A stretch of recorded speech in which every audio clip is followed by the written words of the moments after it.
This is Mike Sylvia with New Bedford Guide. We're running through all the candidates for the October 3rd election. We have Ward 5 candidate David Sullivan here with us. He's going to tell us why people should vote for him into office. Hi, again, my name's Dave Sullivan. I'm here basically to grab any resources because I'm basically the unknown guy. Even though there are 4 other candidates that are running besides me, one of them who has run before, and 4 others who have not any political experience. I'm still need to use every resource I can to get here. I worked for the Department of Corrections for 32 years. I was Director of Security for five years. During that time, I learned picked up a lot of skills to help, I think, with any issues, problem solving, and using limited resources to solve problems. I'm resident of New Bedford for 28 years. I have 4 great children, 1 grandchild, and with 1 on the way. I'm not sure if I'm supposed to tell everybody that, but there's 1 on the way. I'm a graduate of University of Massachusetts with a bachelor's degree in sociology and criminal justice.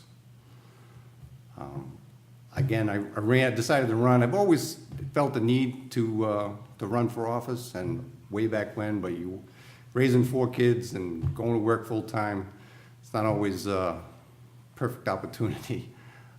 Since retired, I was retired for like a few months, and I was just bored to death and had to get a part-time job. I wanted to do something that took me out of my normal comfort zone. So I worked at a little cigar store in the city. Great meeting people, shaking hands, seeing everybody come in on a daily basis, get to know people. And now I currently work at St. Luke's Hospital as a security guard. And again, meeting a lot of people, good and bad, not just New Bedfordites. There are people from other townships that come in there that are not in the best of shape. Which is why one of my platforms is to try to deal with the opioid crisis, because I really feel that's hitting and taking the resources from the city unnecessarily, and we need to work harder. I know there are already people out there working their butts off to try to solve this problem, and will help people to help them solve their own problems. And so that's kind of where I am now as far as candidacy. Okay, so you're running for a ward office, but what do you think the number 1 concern for the city of New Bedford is? For your number 1 concern? I think we're on a really positive track. Schools looking much better. They need to, crime is down, but crime is down nationwide, statewide. Unemployment's down statewide, nationwide. But New Bedford seems to always lag behind some of those statistics. Again, we need to continue to work towards getting new jobs, good paying jobs in here. I mean, there's currently a little underbrush of some talk about the Amazon people, maybe at least New Bedford putting in a pitch for them, which I think this would be a great city for Amazon or any big company like that to come in here. Just the great resources, they got the airport, the waterfront. It's just amazing the things that are available to a good company like that. So Len Roberts talks about a legislation that the city council, he says, is not pushing right now. He says this legislation allows the city to select health insurance plans based on the state's group insurance commission standards. This proposal could save the city $3 to $5 million. Are you willing to explore the option to reduce that tax burden? Absolutely. I mean, but as I said at one of my other meetings, they just went through this reorganization with the insurance for the municipal employees. It was like 2 years ago, I think, 2015. They were supposed to save $2 million that time. Whether they were able to actually get to those savings, I'm not sure. And again, I would still love to look at the proposal and see what's in it. I mean, I also know that the last time they were all cut, the municipal employees were cut to one insurance company. It was a good insurance company, but they were cut to one choice. So it's almost like a single payer, if you will. But the Group Insurance Commission does allow for several choices. So, I mean, maybe that's one plus. But if they can save that amount of money, I'm more than willing to look at it. Because again, I'm retired state employee, I am in Group Insurance Commission. So, and I don't have any issues with the Group Insurance Commission as is, so. So you're running for Ward 5, so what's the biggest concern for Ward 5 residents? From walking around, talking to people, a lot of them are very upset about the current real estate tax situation. They constantly bemoan the fact that, and blame it on Mayor Mitchell. Specifically, I know there's other people involved in this, like the city council. But again, we all know or should know that the city does have to collect revenue. How they do that is through the real estate taxes and other things.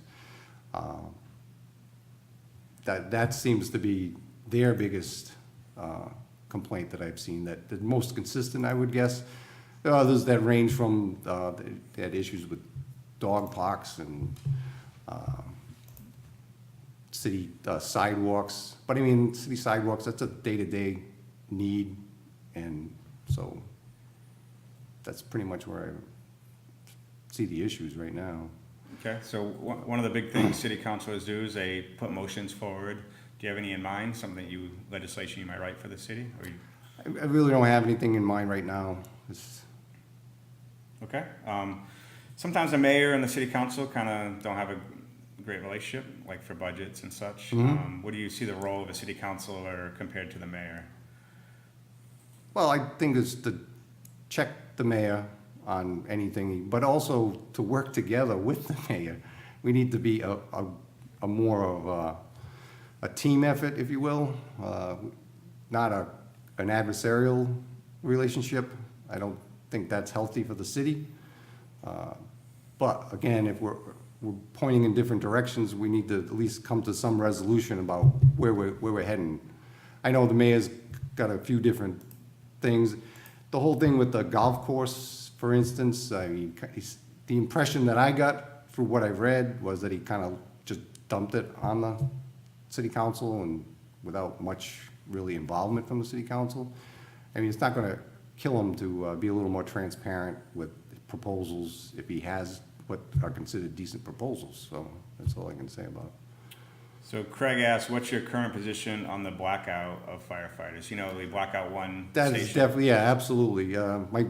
My campaign manager is Ron Auger. He's a retired firefighter.